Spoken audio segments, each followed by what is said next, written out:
그저 그런 대학 나올 애들이 미국 대학 출신이라는 거 하나로 엘리트 이미지 갖고 간다는 거, 특히 미국 어정쩡한 대학이면 공부 못해서 학벌 세탁했나 보다 싶음. 미국 대학은 빡세다. 매일 과제와 시험과 논문 작성에 대한 압박감에 시달렸고 지금 생각하면 알고는 못 갑니다. 숨 쉴 틈도 없이 그렇게. 저는 되게 운이 좋았어요. 한 명이 굉장히 파티 호스팅을 되게 좋아하는 친구였어요. 궁합이 잘 맞았던 거죠.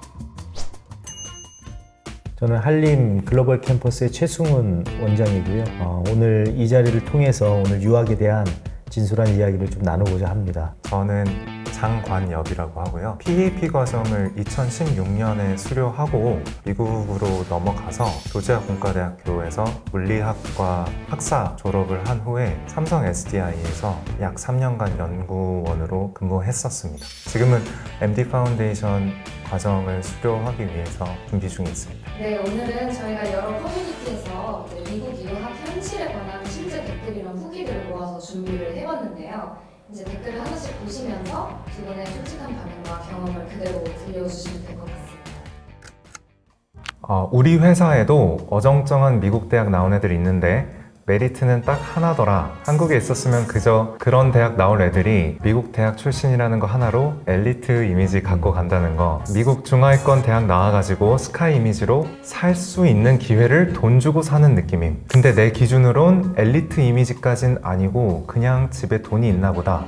이게 다임. 특히 미국 어정쩡한 대학이면 공부 못해서 학벌 세탁했나 보다 싶음. 심지어 미국 대학 출신인데 영어도 제대로 못하면 실제로 내가 얜 정말 뭐냐 싶어짐.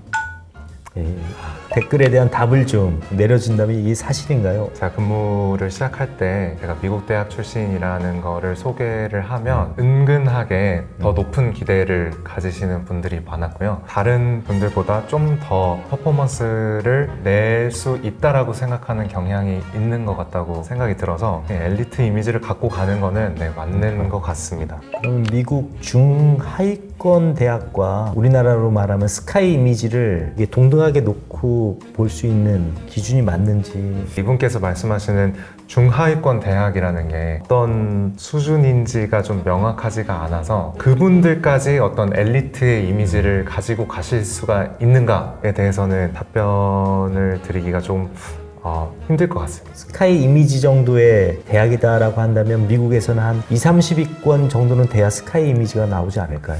저희는 이제 미국 하면은 어떤 하나의 나라를 생각하지만 사실은 이제 50개 주가 연방으로 이제 합쳐진 그런 느낌이기 때문에 보통 이제 주에 제일 좋은 학교를 간다고 생각하시면 될 것 같거든요. 그 주에서 가장 좋은 학교라고 하면 한 40개의 학교 정도는 되는 거니까요. 1위부터 50위가 아니라 서울대가 50개가 있다라고 생각해도.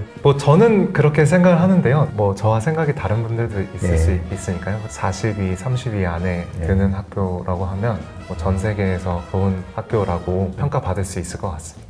학벌 세탁했다라고 보여지는 부분에 대해서는 말씀드리기가 좀 어렵겠지만 이제 그런 건 있는 것 같아요. 확실히 이제 미국 대학 출신이다라고 하면 특출나거나 예외적인 어떤 퍼포먼스를 보여준다고 생각하는 분들이 많기 때문에 그런 부분에 있어서 본인이 이제 좀 부족하다고 하면 다른 분들이 영어에 대해서 부족한 것보다 훨씬 더 실망을 많이 하시는 거는 맞는 것 같습니다. 맨 마지막에 말씀해 주셨듯이 미국 대학 출신인데 영어도 제대로 못하면 정말 뭐냐 싶어진다고 말씀해 주셨는데 저 같아도 그럴 것 같아요. 미국 대학 나왔다고 했는데 영어와 관련된 업무를 시켰는데 개판으로 하면 그렇죠. 그런 부분에 있어서는 지당한 그런 생각이라고 생각을 합니다. 미국 대학 출신이라는 타이틀이 우리 장관혁 군이 봤을 때 어떤 이미지에 있어서 프리미엄이 존재한다고 생각하세요? 존재한다고 생각합니다. 이미지 프리미엄이 존재한다고 생각하고 엘리트라고 하는 것이 정확히 어떻게 규정되는지 모르겠지만 그런 엘리트다, 뭔가 잘할 것 같다라는 이미지는 있는 건 맞는 것 같아요. 이런 미국 대학 출신이라는 타이틀이 요즘 말로 너무 MZ스럽다 이렇게도 생각하시는 분들도 계신 것 같아요. 타이틀이 주는 장점을 극대화하고 단점을 극소화하는 것이 본인이 해야 할 책임이라고는 생각하고 있습니다. 우리 장관혁 군 같은 경우는 조지아 텍이라는 명문 대학 브랜드를 갖게 됐잖아요. 예, 거기에 따른 어떤 기대감도 있었을 텐데 실질 사례가 있으면 좀 소개해 주시면 좋을 것 같아요. 상당히 많았다고 할 수 있겠는데요. 그 중에서 한 가지만 고르자면 저희 이제 회사가 특정 학회에 가서 플래너리 세션을 기획해야 되는 경우가 있었는데요. 이제 학회 측 혹은 호텔 측과 소통하는 문제에 있어서 제가 주로 담당해서 진행을 했었고요. 미국 대학에 있으면서 접했었던 어떤 다문화적, 어떤 다양한 문제 해결 방법이라든지 이런 것들이 좀 잘 응용이 되었던 것 같아요. 실제로 인사과 분들께서 상당히 많이 도움이 됐다라고 피드백을 주신 경험이 있습니다. 그러면은 미국 대학의 그런 서열들 있잖아요. 삼성이라는 대기업 입장에서 볼 때 미국 대학 서열은 얼마나 중요한가? 대외비적인 부분에 대해서는 말씀드릴 수 없지만 제가 이제 현업 혹은 대선배님들 혹은 이제 후배님들을 보게 되면 30 혹은 40위권 이내 대학들이 대다수였다. 미국에서 인정받는 대학들을 우리나라 대기업에서도 당연히 선호한다라고 저희가 정리할 수 있겠네요. 네, 그렇게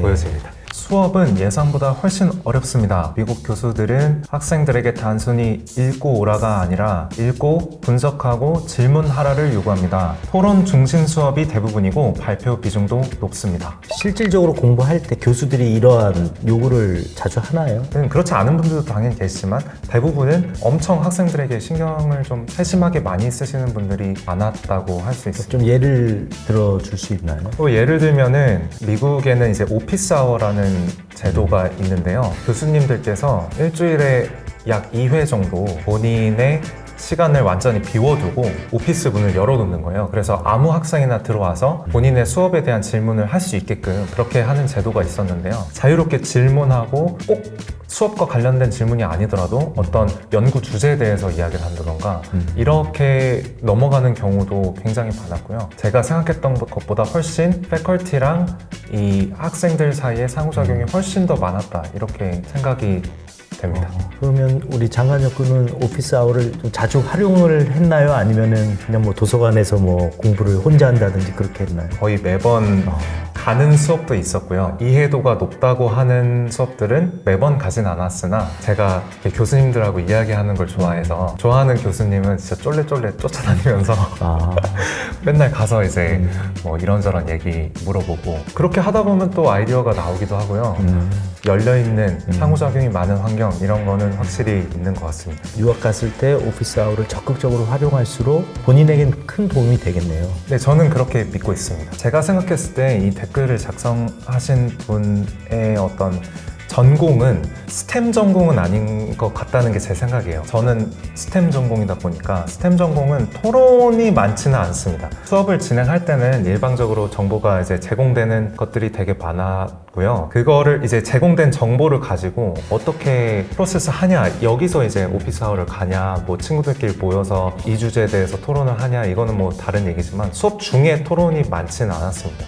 이 댓글에서 예상보다 훨씬 어렵다라고 말씀해 주셨는데 교수님들께서는 이제 그런 어떤 본인들께서 가지고 계신 넓은 지식을 다 이용하셔서 수업을 하시다 보니까 수업이 좀 어렵게 느껴지는 거는 제 경험상은 있었던 것 같고요. 한국 학교와 비교해서 수업이 확실히 어렵냐 이거는 저는 잘 모르겠습니다. 사실 언어의 문제일 수도 있다는. 네, 맞아요. 언어가 문제가 될 수도 있어요. 왜냐면 교수님들께서도 인도에서 오신 분도 계시고 뭐 러시아에서 오신 분도 계셨고요. 그래서 국적도 굉장히 다양하시기 때문에 그 영어의 억양이 다 천차만별이어서요. 어려운 경우를 맞닥뜨릴 수도 있을 것 같습니다. 영화를 많이 보는 게 정말 중요하긴 하는데. 네, 맞습니다.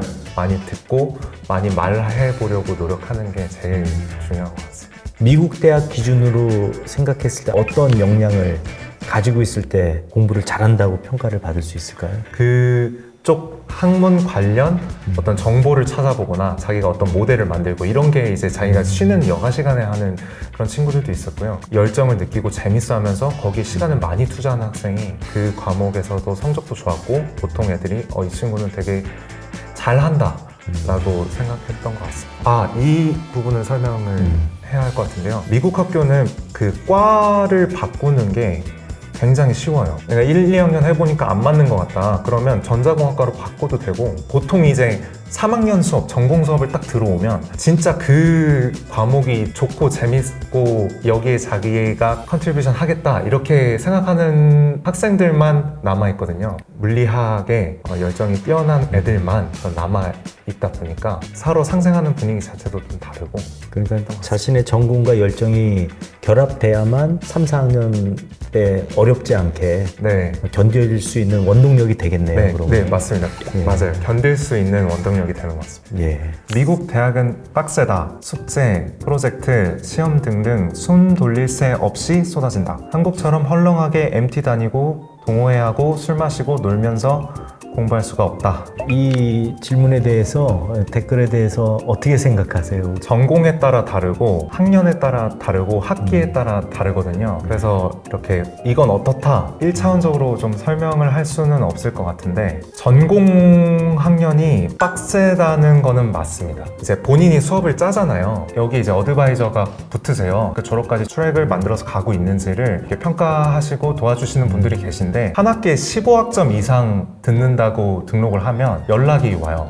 너 이거 할 수 있냐고. 15학점 이내로 하는 게 어떻겠냐 이렇게 연락이 오시거든요. 그래서 전공 수업만으로 15학점 이상 듣는 게 힘들다고 느껴지고요. 예를 들어 프레시맨이나 소포머 같은 경우에는 코어 수업도 아니다 보니까 널널한 경향이 있어요. 그래서 그래서 뭐 MT도 가고 그랬나요? 어땠어요? MT라는 거는 따로 없고요. 다 본인이 알아서 친구들을 사귀어서 놀아야 되는 거고, 저는 되게 운이 좋았어요. 5명의 룸메이트가 있었거든요. 한 명이 굉장히 파티 호스팅을 되게 좋아하는 친구였어요. 그리고 나머지 4명은 우리 집에 누가 와도 상관하지 않는 친구들이었고요. 그래서 그 궁합이 잘 맞았던 거죠. 저 같은 경우는 공부는 저 과방에서 물리학과 친구들하고 공부를 다 마치고, 그리고 금요일이나 토요일에 제가 따로 이렇게 파티를 찾아서 갈 필요 없이 제가 집에만 가면 열려있다 보니까 저는 운이 좋았죠. 되게 한국에서 대학원을 마치고 유학원을 갔었는데, 저에겐 제일 어려운 장벽은 언어가 나이가 들어서 가니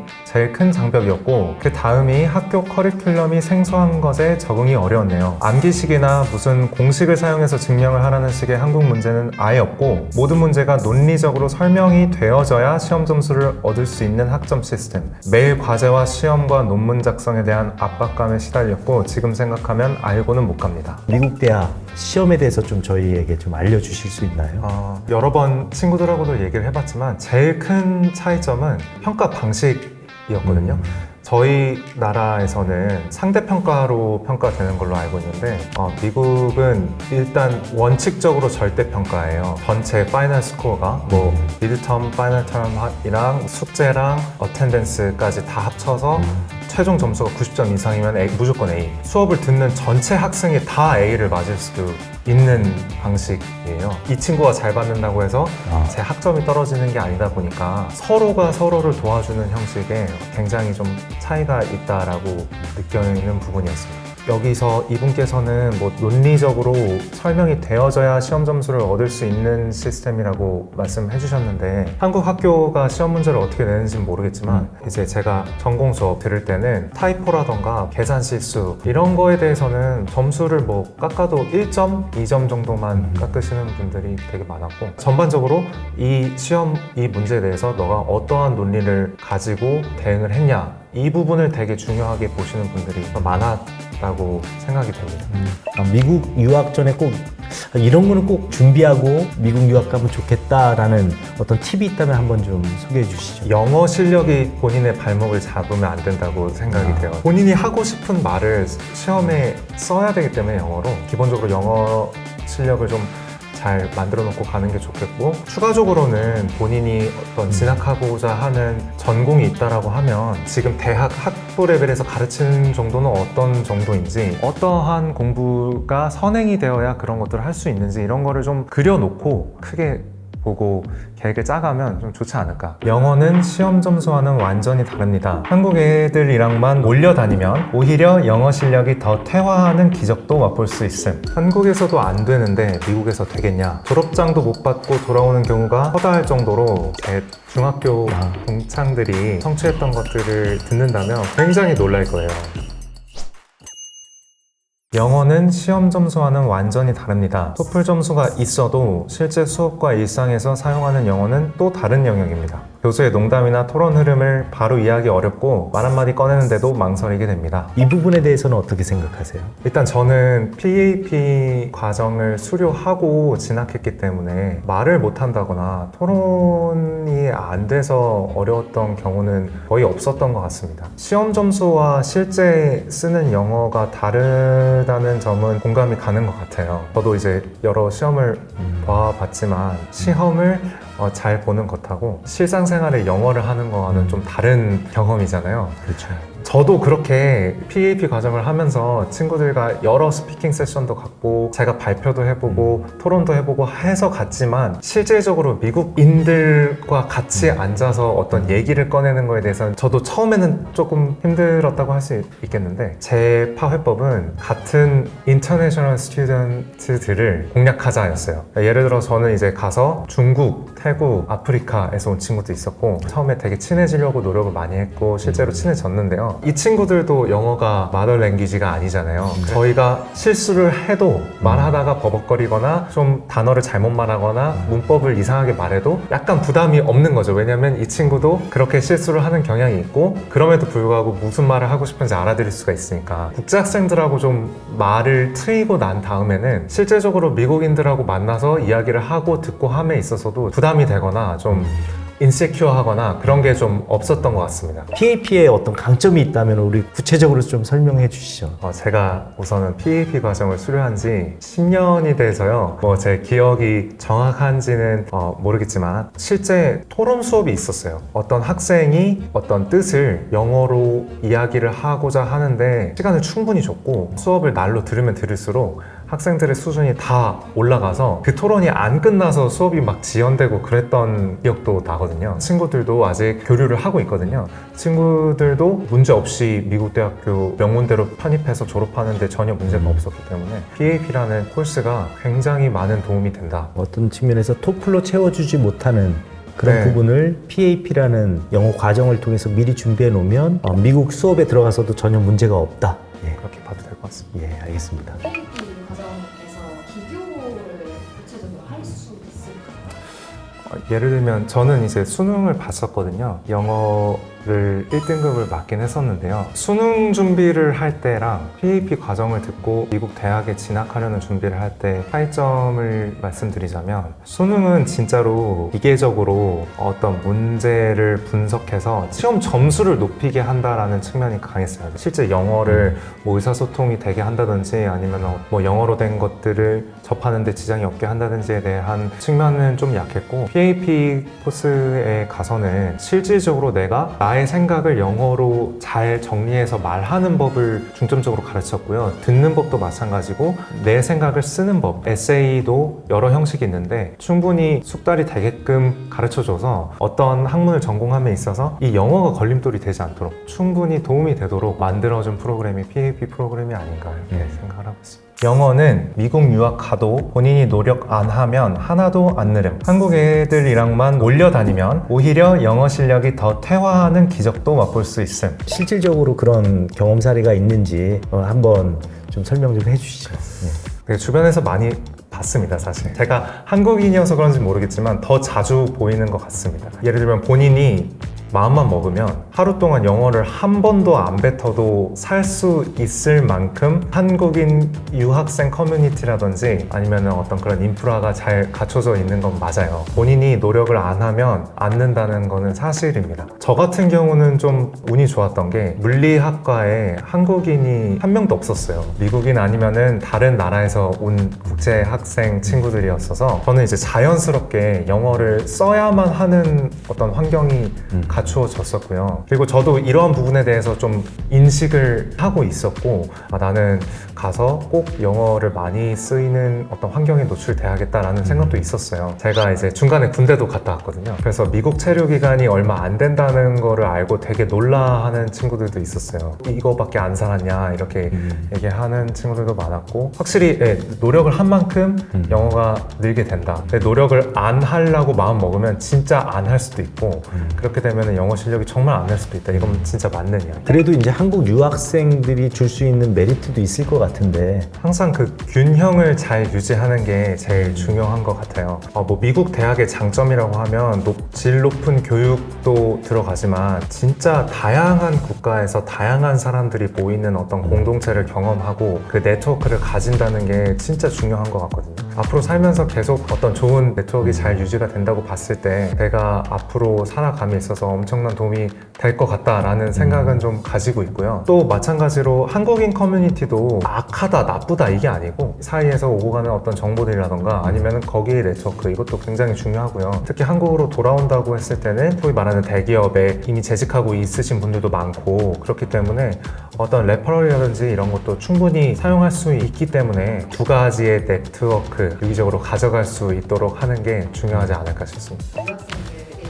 추천할 만한 그런 영어 실력 향상 방법 같은 게 있을까요? 제가 전문 어떤 강사는 아니어서 잘 모르겠긴 하지만 많이 노출이 돼야 된다고 생각해요. 어떤 영어권 학생들이 많이 있는 커뮤니티에 들어가서 이야기를 주고받는 것을 듣는다든지 아니면 짧은 말이라도 얘기를 해보려고 한다든지 그냥 시도를 계속 해보는 게 제일 중요하다고 생각이 듭니다. 한국에서도 안 되는데 미국에서 되겠냐? 한국에서 가능성 있는 애들조차도 미국에서는 힘든 게 현실이다. 졸업장도 못 받고 돌아오는 경우가 허다할 정도로 결국 인생 나락으로. 이것도 케바케임. 내 경우 한국에서 성적으로 반해서 뒤에서 놀았고 미국으로 도피 유학 온 후 정신 차리고 공부해서 모두가 명문대로 인정하는 학교 졸업 후 지금 미국 대기업에서 일하고 있음. 유학 온 처음부터 꾸준히 준비해서 가는 케이스가 대부분임. 도피 유학은 생각보다 없음. 고로 졸업해서 잘 먹고 잘 사는 케이스가 대부분임.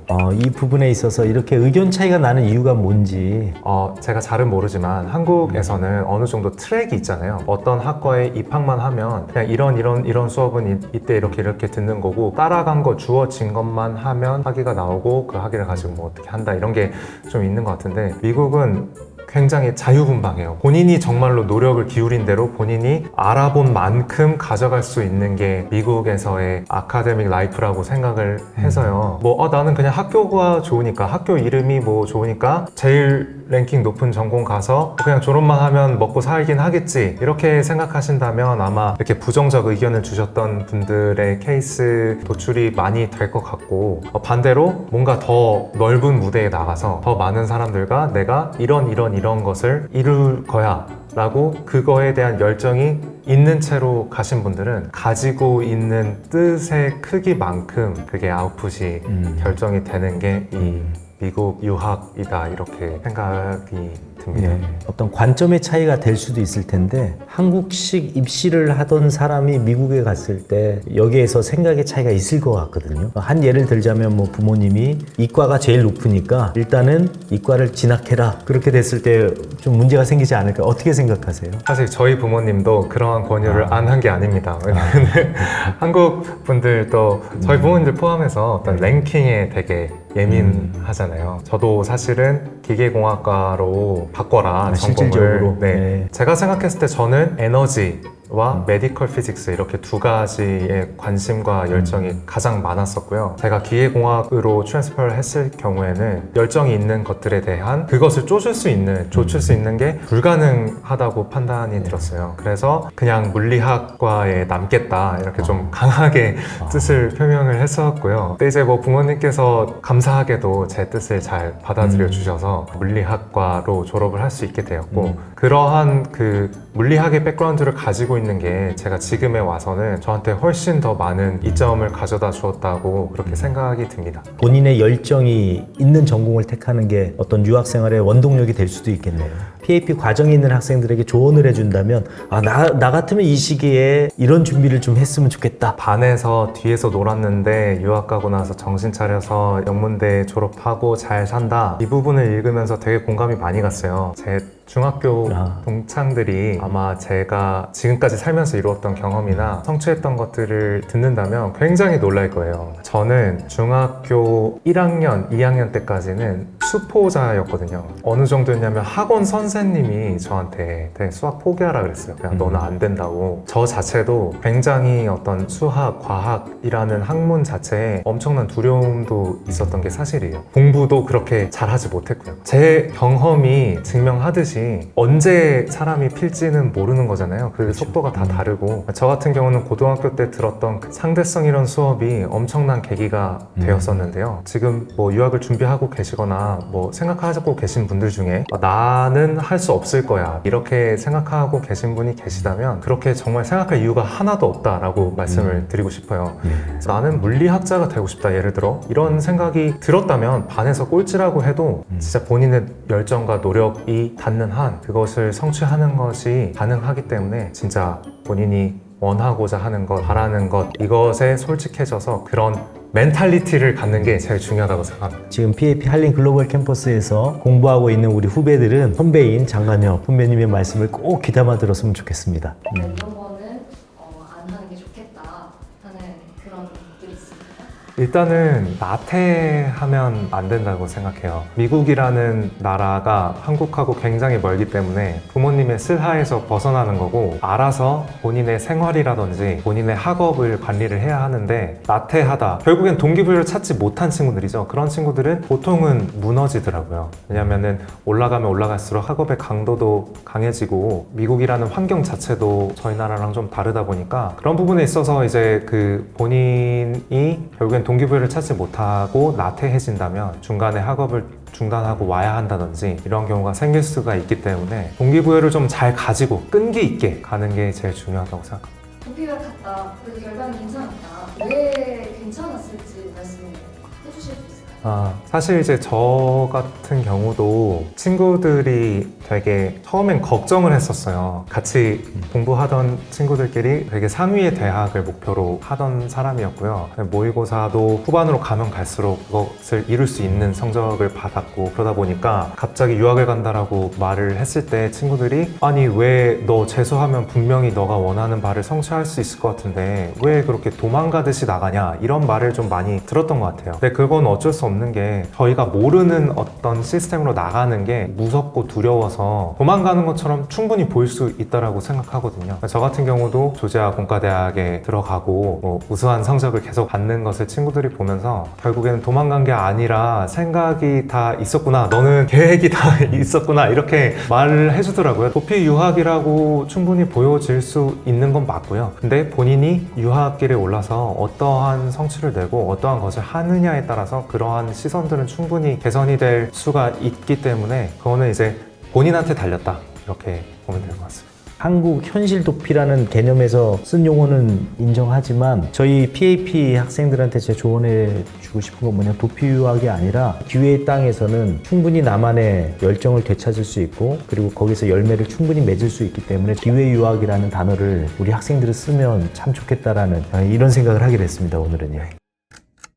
어떠세요? 오늘 소감을 좀 간략하게 말씀해 주신다면 어떻죠? 저도 잊어버렸었던 어떤 유학 에피소드들을 잘 많이 꺼내놓을 수 있게 된 것 같아서 되게 좋았고요. 저의 어떤 경험이 앞으로 유학을 준비하고 계시거나 지금 유학 중이신 분들께 조금이라도 좀 도움이 됐으면 되게 좋겠다 이런 생각을 합니다. 정말 불필요한 구조 속에서 헤매는 것이 아니라 어떤 측면에서 PAP를 통해서 방향을 잡고 가는 유학이 참 좋지 않을까라는 생각을 한번 해보게 되었습니다.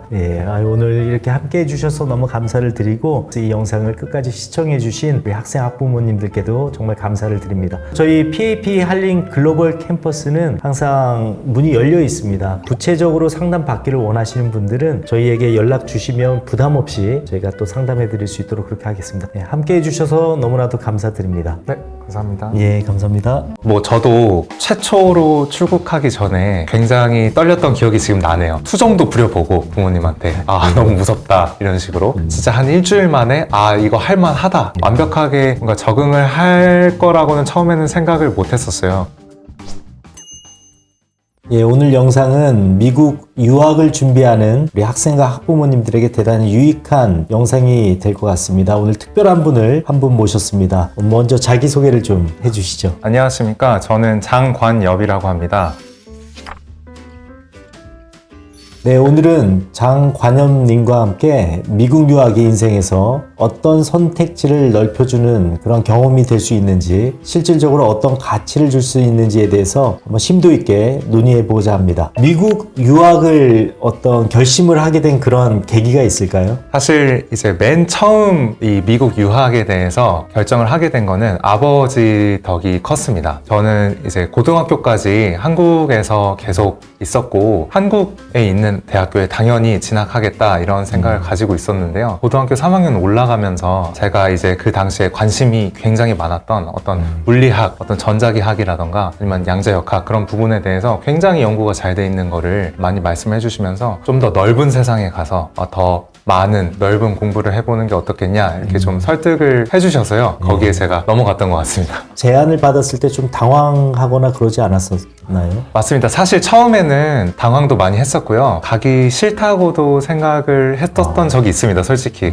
아시다시피 저 한국에서는 뭐 고등학교 3학년 때까지 되게 열심히 공부를 하고 대학교 가면 좀 놀 수 있다 이런 게 있지 않습니까? 나도 대학생이 되면 친구들이랑 MT도 다니고 미팅도 나가고 그러면서 좀 재밌게 놀고 싶다라는 생각이 있었기 때문에 저희가 좀 막연하게 미국 학교는 고등학교까지는 쉽지만 대학교 가면서부터 1학년 때부터 어렵다 이렇게 알고 있잖아요. 미국에 가버리게 되면 대학교부터 또 열심히 공부를 해야 하나? 막 이런 생각도 좀 했었던 적이 있었고요. 혼자서 먼 나라로 가는 게 조금 내심 두렵기도 하고 그랬던 것은 있었습니다. 많은 미국 대학 중에 특별히 조지아 텍이라는 그 대학으로 간 이유가 있을까요? 조지아 텍이라는 학교가 사실 굉장히 좋은 학교이기도 하고요. 그렇죠. 예. 사실 이제 저는 미국에 처음 도착했을 때 진학을 조지아 주립대학교로 진학했었습니다. 예. 그 조지아 텍으로 편입한 케이스인데요. 조지아 주립대학교에서 공부하면서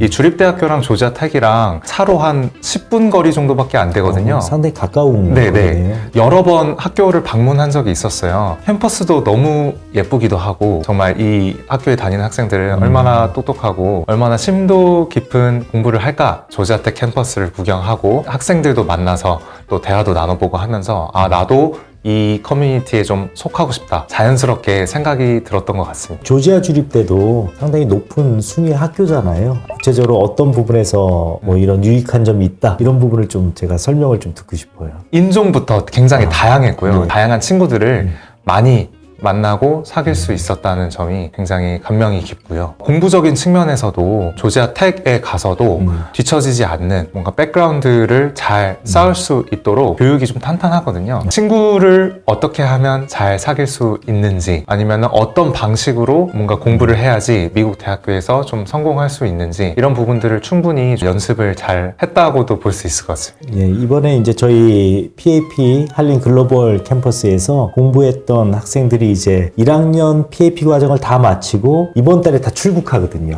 오늘 구체적으로 좀 조언해 줄 내용이 있을까요? 뭐 저도 최초로 출국하기 전에 굉장히 떨렸던 기억이 지금 나네요. 투정도 부려보고 부모님한테 너무 무섭다 이런 식으로 PAP를 잘 이수했다면 미국 대학에서 응용할 수가 있는 구조이기 때문에 충분히 어떤 스피킹이나 이런 것도 잘 준비가 되어 있을 거기 때문에 진짜 한 일주일 만에 이거 할만하다 이런 생각이 들거든요. 네. 진짜 너무 걱정하지 말아라 이런 말을 좀 전달하고 싶습니다. 한국의 교육 방식과 조지아 주립대 또는 조지아 텍에 다니면서 가장 큰 차이점이 있다면 어떤 부분이 차이점이 있을까요? 제 느낌에는 한국에서는 정답을 찾는 어떤 기계적인 학습을 많이 했었던 것 같아요. 어떤 과목이 진정으로 가르치려고 하는 게 무엇인지 이런 거는 관심이 없고 테크닉을 잘 익혀서 어려운 문제를 잘 풀어서 점수를 올릴 것인지에 좀 집중이 됐었다면 제가 느끼기에 미국에 가서부터는 실제로 그 학문에서 가르치려고 하는 게 뭔지 그리고 그 학문이 추후에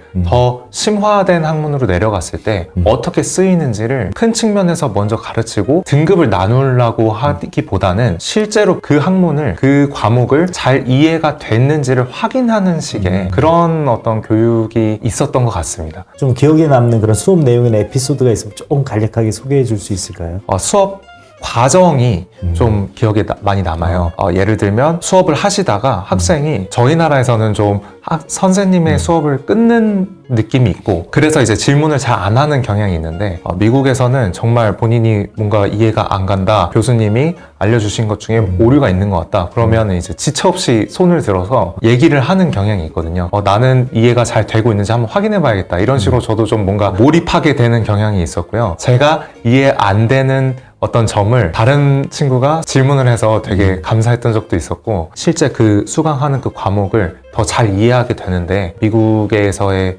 그런 교육이 더 좋았던 것 같습니다. 1년 정도 PAP 과정으로 미국 주립대 1학년 과정을 마치고 지금같이 모든 수업을 받는데 문제가 없었나요? 정말 문제가 없었다고 자신 있게 말씀드릴 수 있고요. 이거는 이제 제가 뭔가 특별하다기보다는 저와 같이 PAP를 수강했던 제 이제 동기들이 있거든요. 저보다 낮은 레벨에서 시작했던 친구들도 수업이 뭐 영어가 어려워서 못 알아듣겠다거나 이런 친구는 정말 단 한 명도 없었습니다. 1년의 어떤 PAP 과정을 거쳐서 완벽하게 뭔가 적응을 할 거라고는 처음에는 생각을 못 했었어요. PAP의 어떤 교육 과정이 굉장히 미국 생활에 있어서 도움이 많이 되는구나 이런 거를 좀 많이 느꼈던 것 같습니다. 그러면 조지아 텍으로 넘어갔을 때 조지아 텍에서 준 가장 큰 영향이 있다면 어떤 게 있을까요? 자신감이라고 자신감. 할 수도 있을 것 같습니다. 뭔가 10년 전에 제가 조지아 텍을 굉장히 좋은 성적으로 졸업을 해서 제가 지금까지 성취했던 것들을 성취할 수 있을 거라고 생각을 사실 못했거든요. 실제로 조지아 텍에 진학을 하고 열심히 살고 많은 것들을 이제 좀 경험하고 이뤄내고 하면서 나도 뭔가 하면은 될 것 같다. 뭔가 자신감을 얻은 게 제일 큰 것 같고요. 제가 물리학과를 졸업했는데 어떤 문제를 해결하려고 할 때 그것을 굉장히 단순화한 모델로 먼저 가정을 한 다음에 이 모델을 풀어보면서 해결책에 계속 더 접근하는 경향이 있거든요. 책 속의 물리 문제를 해결하는 데만 쓰이지는 않는다고 생각을 하고요. 삼성에서 일을 할 때나 제가 살아가면서 어떤 문제에 부딪힐 때 그 방법론을 좀 잘 이용하는 것 같습니다. 제 인생에서 정말 잘한 선택들이 몇 가지 없지만 그 중에 진짜 하나가 아버지의 설득에 따라서 미국 유학길에 올랐다는 게 진짜 정말 잘한 선택인 것 같습니다. 뭐 어떤 면에서 아버지의 역할도 되게 중요했네요. 그럼요. 아버지께 영상 편지 한번. 아버지 감사드립니다. 아버지 덕택에 좋은 교육을 받고 이렇게 나와서 제 이제 경험담을 이야기할 수 있는 그런 기회도 갖는 것 같습니다. 아버지 감사드립니다. 예, 또 아버님 정말 기뻐하실 것 같아요. 그러면 우리 조지아 텍 얘기를 조금 더 해보고 싶은데 그 조지아 텍에서 같이 공부했던 동료들의 분위기는 어떻죠? 정말 특출났다고 생각이 들고요. 미국 학교는 전공을 마음대로 바꿀 수 있어요. 그렇기 때문에 3학년 첫 학기에 딱 들어가게 되면 진짜로 이 전공이 마음에 들어서 여기 있는 학생들이 대다수거든요. 제가 이제 3학년으로 편입했기 때문에 물리 덕후들 밖에 없었어요. 너무 수업 분위기도 좋았고요. 같이 이제 모여서 어떤 뭐 숙제를 하거나 시험 공부를 할 때도 정말 열정이 넘쳤던 것 같습니다. 그 물리학에 대한 열정이 진짜 저도 어느 정도 뒤처지지 않는다고 느꼈지만 저를 훨씬 더 능가하는 그런 열정이라든지 실력을 가진 친구들이 굉장히 많았어서요. 굉장히 많이 영감을 줬던 것 같습니다. 탁월한 친구가 있으면 수업을 받거나 그런 부분에서 강점이 되겠네요. 그렇죠. 그런 탁월한 친구를 제 친구로 만드는 것도 되게 중요하다고 생각이 드는데요. 이렇게 친구를 사귄 그런 경험이 있으세요?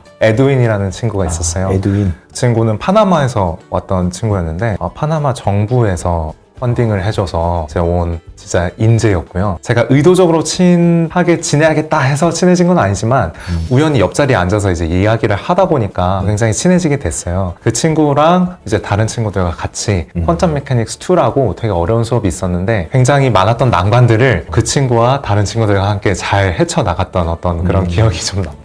서로가 서로를 도울 수 있는 구조가 되다 보니까 학업 분위기도 굉장히 좋고 친구들 간의 관계도 좋고 또 성적도 좋아지고 일석삼조라고 봐도 무방할 것 같습니다. 이제 PAP 과정을 통해서 입학 확정을 받았잖아요. 어떤 부분이 도움이 됐을까요? 스피킹, 그다음에 리스닝, 그다음에 라이팅 이 세 가지 부분이 가장 큰 도움을 많이 받았다고 생각이 듭니다. 3월에 이제 입학을 하게 되면 동기들도 굉장히 어색하고 그러기 때문에 처음에는 이제 침묵이 많아요. 수업 시간에.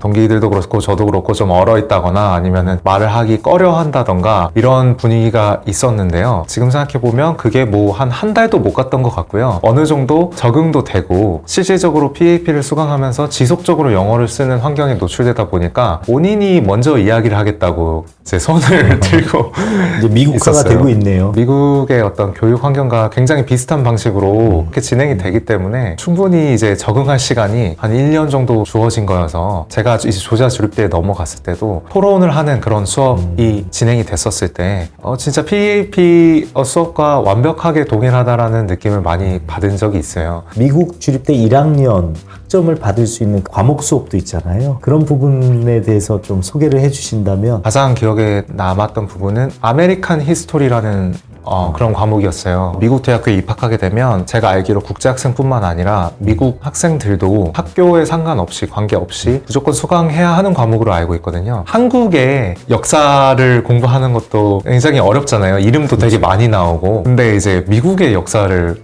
공부해야 되다 보니까 굉장히 난해하고 어렵더라고요. 실제 그 과목 자체도 외울 게 되게 많은데 제가 PAP에서 이걸 이수하고 그 학점을 이제 가져오길 되게 잘했다. 한국에서 받았던 그 인문교양 수업으로 받았던 게 오히려 유리한 측면이 있었던 거네요. 그럼요. 굉장히 많이 유리했다. 그때 취득한 학점을 그대로 조지아 주립대 2학년으로 갔을 때 인정을 받게 되는 건가요?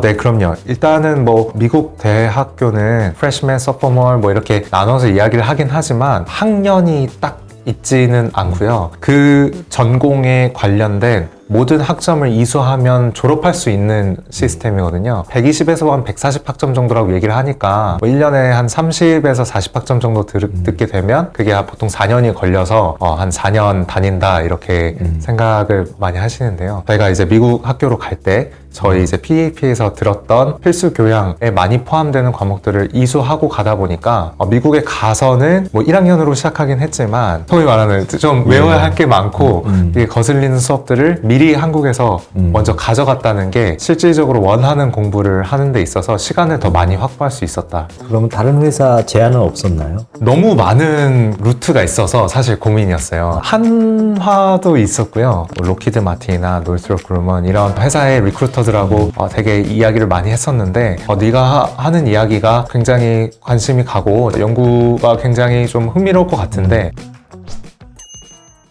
조지아텍 졸업 이후에 진로 선택을 위한 어떤 과정이 있었을 것 같은데 너무 많은 루트가 있어서 사실 고민이었어요. 학교에 남아서 석사, 박사까지의 과정을 밟는다든지 한국에 돌아와서 취업을 한다든지 혹은 미국 내에 있는 곳에서 취업을 한다든지 결국에는 말씀드린 대로 삼성 SDI라는 회사의 연구원으로 취업을 결정을 했었습니다. 사실 이제 제가 관심 있는 분야가 학계에서 뭔가 유명한 분야는 아니었어요. 에너지 생성에 대한 문제에 관심이 많았고 메디컬 피직스라고 하는 측면에 대해서도 관심이 많았었는데 이제 메디컬 피직스에도 여러 가지 분야가 있지만 제가 관심 있는 레디에이션을 이용한 세포 치료하는 방식에 대해서는 학계에서 그렇게 유명한 부분은 아니었거든요. 좀 유망이 있다거나. 그래서 이제 제가 많은 고민을 하다가 저랑 가장 긴밀했던 교수님을 찾아갔었어요. 핵공학 교수님이셨고 전공으로는 이제 메디컬 피직스 쪽을 하고 계신 분이셨어요.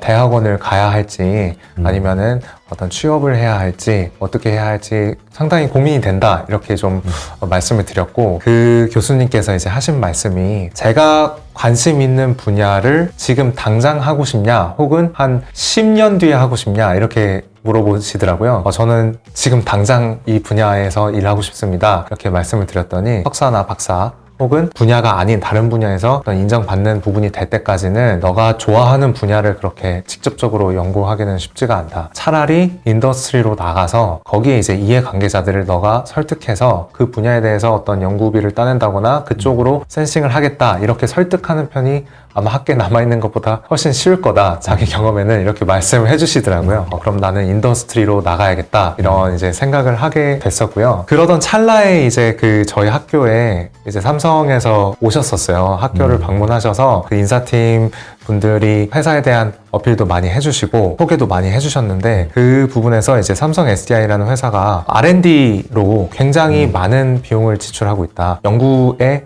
굉장히 많은 노력을 쏟고 있는 회사고 앞으로도 더 투자를 하려고 한다라고 말씀해 주시는 거를 듣고 이 회사에 대해서 좀 더 알아보고 기회가 된다면 이 회사에 한번 발을 담궈보고 싶다 이렇게 생각을 했었던 것 같습니다. 그러면 다른 회사 제안은 없었나요? 뭐 한화도 있었고요. 다른 외국계 기업은 없었어요? 커리어 페어라고 학교에서 이제 특정한 날을 이렇게 지정하면 미국 내 혹은 해외 여러 회사들이 와서 메케니시 파빌리온이라고 하는 농구장이 있는데 거기 안을 그냥 완전히 꽉 찰 정도로 부스를 많이 차려놓고 4학년 학생들이 다 정장을 딱 입고 가서 이제 자기 이력서 주면서 거기 이제 리크루터들하고 이야기할 수 있는 그런 장을 여는 게 있거든요. 거기서 이제 제가 군산복합제에 관심이 많았기 때문에 로키드 마틴이나 노스트롭 그루먼 이런 회사의 리크루터들하고 되게 이야기를 많이 했었는데 하나같이 하시는 말씀들이 네가 하는 이야기가 굉장히 관심이 가고 연구가 굉장히 좀 흥미로울 것 같은데 지금 신분이 어떻게 되냐 이렇게 많이 여쭤보시더라고요. 신분의 문제가 있네요. 특히 이제 군산복합체 같은 경우는 시민권이 있는 사람들 중에서도 그 세큐리티 클리어런스를 거쳐서 통과되신 분들만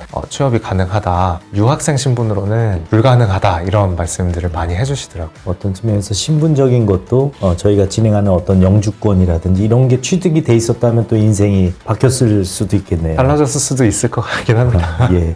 우리 삼성 SDI를 갔을 때의 만족도나 이런 부분들은 어땠어요? 제가 이제 워낙 뭔가 학구적이고 뭔가 급진적이기도 하고요. 삼성 같은 경우에는 뭔가 이렇게 엄격한 위계 질서가 있는 회사다 보니까 그런 부분에 대해서 저와 이제 잘 맞을지에 대한 걱정을 좀 해주시는 분들이 많았는데 제가 운이 좋게도 이제 새로 생기는 연구 개발 팀에 배치가 되었어요. 지금 당장 돈이 안 되지만 인류사에 공헌할 수 있는 그런 기술들을 좀 연구해야 하지 않을까라는 측면에서 미래 기술만을 센싱하는 팀을 만들었는데 거기에 이제 제가 특이해 보이셨는지 인사팀에서 그 팀으로 갈 수 있는 이제 면접권을 저에게 주셔서 면접에서 이제 통과가 돼서 그 팀에 이제 합류하게 됐었던 거거든요. 그래서 그 미래의 기술들을 센싱하고 기획하고 이런 업무를 맡았었고 그런 부분에 있어서 굉장히 이제 저와 잘 맞았다고도 볼 수 있고 굉장히 만족했다고 말할 수 있을 것 같습니다. 조지아텍에 가서 졸업한 그 부분이 인생에 있어서 큰 영향을 준. 그럼요. 예. 만약에 제가 조지아텍에 가지 못했더라면 학교에서 제공하는 그런 커리어 페어라던가 아니면은 한국의 이제 우수한 기업의 인사팀 분들이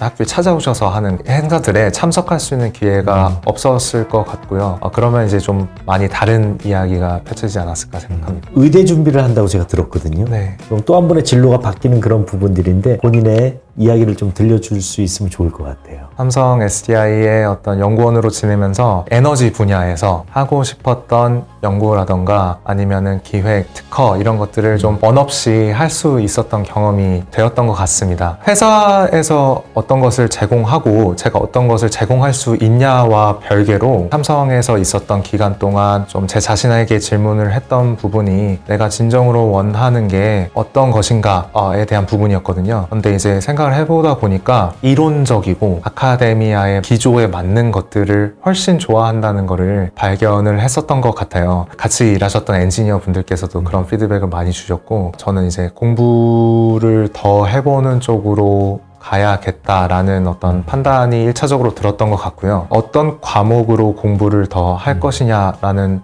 부분에 대해서 생각을 더 해봤더니 이 메디컬 피직스와 관련된 분야에서 더 흥미를 느끼는 것을 발견했어요. 제가 가지고 있는 물리 지식을 더 의학에 응용해보는 쪽으로 일을 해보고 싶다. 그런 쪽에 계속 있고 싶다 이런 생각을 했었고 PAP를 가지고 있는 이 IAE에서 몽골 국립의대 에 가서 메디컬 라이센스를 받을 수 있는 좋은 기회가 있다라는 거를 또 알게 되어가지고 이렇게 이제 커리어를 확 틀어서 메디컬 어플리케이션 혹은 메디컬 피직스 쪽의 공부를 더 하게 되었습니다. 뭐 호주 의대라든지 미국 의대 이렇게 좋은 의대를 가고자 하는 친구들도 있겠지만 몽골 국립의대를 선택하게 된 그런 계기가 있었을까요? 현실적으로 이제 그 호주 의대, 몽골 의대 이렇게 두 가지 측면에서 좀 고민을 하게 됐었는데 호주 의대 같은 경우에는 지원에 필요한 기간도 굉장히 길고 합격 여부 자체도 좀 굉장히 불투명하고 학비도 굉장히 또 비싸고요. 몽골 의대 같은 경우에는 곧바로 IEA를 통해서 어떤 합격증을 받을 수가 있고 본과로 진학할 수 있는 기회를 보장받을 수 있었고 비용적인 측면에서도 훨씬 경제적이었고 제가 또 IEA 솔루션으로 되게 좋은 성취를 그렇죠. 했었던 PAP라는 네, 예. 경험이 있다 보니까 PAP에서 제공하는 어떤 그런 솔루션에 대해서 믿고 한번 해볼 수 있는 그런 계기가 되었던 것 같습니다. 이제 졸업을 하게 되면 몽골 의사 자격증을 받게 되는데 제가 알기로 몽골 의대가 이제 미국의 ECFMG도 인증을 받은 기관이고 유럽의 아신 인증이라든지 대한민국의 보건복지부에서도 인증을 받은 기관이기 때문에 졸업한 후에 각 국의 의사 면허 시험을 볼 수 있는 기회가 보장이 된다는 것을 알고 있고요. 몽골 의대를 졸업한 후에 몽골에 계속 체류하는 게 아니라 미국, 유럽 또는 한국에 들어와서 제가 가진 거를 토대로 연구를 더 진행을 해보고 싶은 그런 마음이 있습니다. 4년 후에 또 한 번 인터뷰를 요청한다면 또 다른 진로의 모습을 보게 될 것 같아요. 네, 그때는 이제 의사 가운을 입고 네, 제가 알기로 몽골 의대에서 3년 그리고 마지막 1년은 미국에 교류하고 있는 병원에서 임상 1년을 마친 후에 졸업하는 걸로 알고 있어서요. 네, 4년 정도 소요되는 것으로 알고 있습니다. 예, 그때 꼭 한번 오셔서 또 다른 진로의 모습을 보여줬으면 좋겠습니다. 오늘 이렇게 귀한 시간을 내주신 우리 장관혁 군에게 다시 한번 감사의 말씀을 드리고 네. 이 영상을 통해서 우리 학부모님들, 학생들 많은 유익한 정보 얻어가셨으면 좋겠습니다. 감사합니다. 많은 한국 학생들께서 이 라는 제도를 제대로 활용하고 있지 않다는 점입니다. 실제 미국 학교에서는 표절에 대해서 굉장히 엄격합니다. 심한 경우에는 퇴학 조치까지도 내려질 수 있습니다. 안녕하세요. 저는 장관엽이라고 합니다. 저는 PAP 과정을 2016년에 수강을 하고 그리고 미국으로 넘어가서 조지아 주립대학교를 거쳐서 조지아 공과대학교에서 물리학을 전공하고 한국에서 돌아와 삼성 SDI에서 연구원으로 3년간 일하고 난 후 지금은 MD 파운데이션 수강 중에 있습니다. 오늘은 미국 유학을 준비하시는 분들께서 가장 궁금해하시는 질문에 대해서 이야기를 해보려고 하는데요. 그것은 미국 대학에서 좋은 성적을 받으려면 어떻게 해야 하나요? 인데요. 제가 이 부분에 대해서 실제 경험담을 바탕으로 3가지 정도의 꿀팁을 오늘 소개해드려 보고자 합니다. 첫 번째 팁은 오피스 아워를 충분히 활용하자 입니다. 이 오피스 아워라는 제도는 미국의 모든 대학이 가지고 있는 제도로서 교수님들, 조교님들이 일주일에 한 약 2회에서 3회 정도 본인의 오피스를 개방해놓고 학생들이 찾아와서 질문할 수 있도록 시간을 할애하는 그런 제도입니다. 이 오피스 아워를 통해서 실제로 많은 학생들이 이해가 부족한 부분이라던가 혹은 잘 모르겠는 어떤 숙제의 문제들을 적극적으로 질문하고 거기에 대한 답변을 들으면서 학습을 이어나가고 있는데요. 우려되는 부분은 많은 한국 학생들께서 이 오피스 아워라는 제도를 제대로 활용하고 있지 않다는 점입니다. 한국의 어떤 문화에서 비롯된 거일 수도 있다고 생각이 드는데 교수님이 굉장히 바쁘실 텐데 이렇게 생각하는 분들도 많아서 괜히 내가 가서 되게 수준 낮은 질문이라던가 바보 같은 질문을 했을 때 폐를 끼치는 게 아닐까 실제로도 제 친구들도 이렇게 많이 생각을 하고 있었더라고요. 그러나 이 오피스 아워의 제도를 충분히 이용하는 것이 본인의 어떤 성적에 있어서 굉장히 영향을 많이 끼친다는 것을 제가 직접적으로 체험을 하게 되었었는데요. 제가 실제로 조지아텍에 편입하고 첫 학기에 클래시컬 메카닉스라는 수업을 들은 적이 있습니다. 조지아 주립대에 있을 때 들었던 어떤 수업과는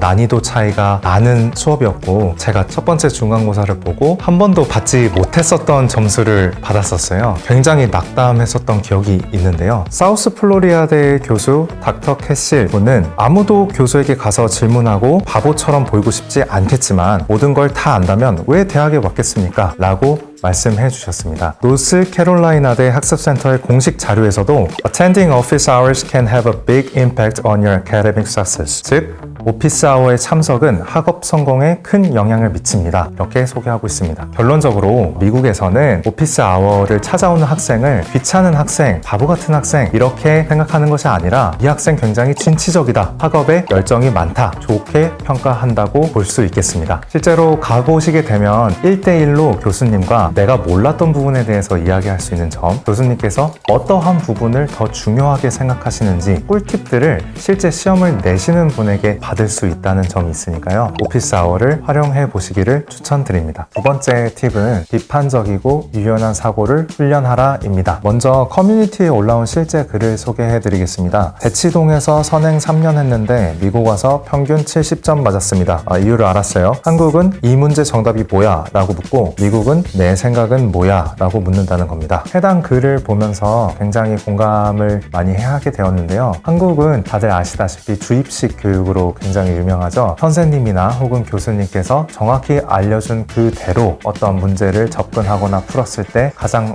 높은 점수를 받도록 설계되어 있는 것으로 알고 있습니다. 그러나 제가 경험했던 미국에서의 교육은 조금 달랐습니다. 미국에서는 해당 학생이 과연 얼마나 그 해당 과목을 정확하게 이해하고 있는가가 중요한 평가 기준이 되고 있는데요. 이러한 기준에서 유연하고 비판적인 사고는 필수라고 할 수 있습니다. 그 일례로 실제 미국 학교에서는 표절에 대해서 굉장히 엄격합니다. 대학교 1, 2학년에 주로 듣는 잉글리시 컴포지션 같은 경우에는 그 해당 수업 내에서 작성하는 에세이에 표절이 있을 경우에는 심한 경우에는 퇴학 조치까지도 내려질 수 있습니다. 그만큼 학생 본연의 비판적이고 유연한 사고에 더 집중하라 이렇게 이해할 수 있을 것 같고요. 그리고 이러한 기조는 3, 4학년 때인 전공 수업에서도 그대로 나타나는데요. 실제로 교수님들께서는 본인들께서 가르치신 그 방법 그대로 풀이하는 것이 아닌 그 가르쳐준 개념을 토대로 본인이 얼마만큼 응용하고 특이한 방법으로 문제를 접근하냐에 더 많이 권장하고 계십니다. 실제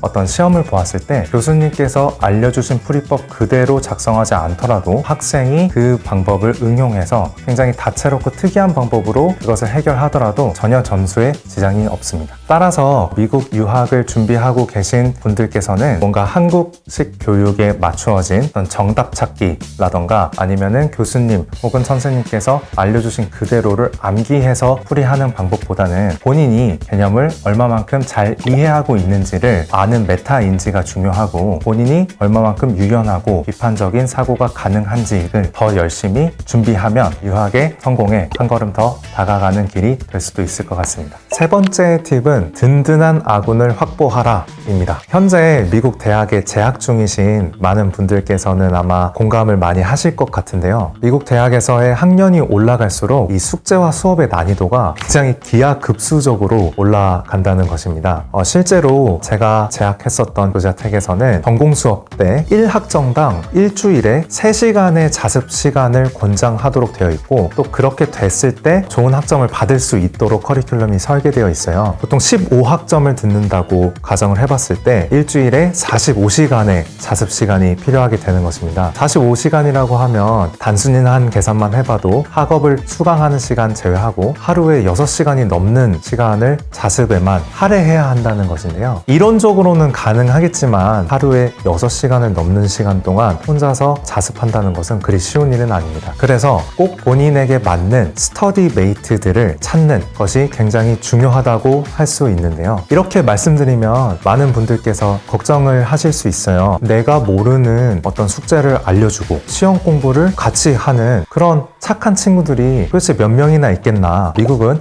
기본적으로 절대평가로 평가가 이루어지기 때문에 제 친구가 숙제에 대한 풀이나 정답을 알려주었다고 해서 그 친구의 성적에 손해를 끼치는 일은 전혀 없습니다. 따라서 분위기도 굉장히 긍정적인데요. 서로가 서로에게 모르는 문제에 대해서 알려주거나 아니면 아니면 시험 공부를 같이 하는 경우가 굉장히 흔하고 그것을 학교에서 장려하고 있습니다. 실제로 수강을 했을 때 본인에게 맞는 그런 스터디 그룹 혹은 스터디 메이트를 찾는 것이 굉장히 중요합니다. 굉장히 적극적인 태도로 임하는 것이 가장 중요하다고 볼 수 있겠는데요. 예를 들면 수업을 시작해서 옆자리에 앉은 친구한테 먼저 말을 건다든지 아니면 이번 숙제에 대해서 모르는 것이 있었느냐, 나는 이 부분이 잘 헷갈리는데 너는 혹시 풀었느냐, 진취적이고 적극적인 태도로 친구들과의 상호작용에 임하는 것이 이런 스터디 그룹이나 스터디 메이트를 찾는데 굉장히 용이합니다. 그렇게 되려면 사실 영어가 문제가 없어야겠죠. 여러분들께서 PEAP 과정을 잘 수강하시고 따라오신다면 영어를 기반한 어떤 소통에 대한 문제에 있어서 완벽한 해결책이 될 수 있고 본인의 영어 실력을 토대로 많은 친구들을 만들고 또 좋은 스터디 그룹 혹은 스터디 메이트를 만들어서 본인이 좋은 성적을 받는 데 기여를 할 수 있습니다.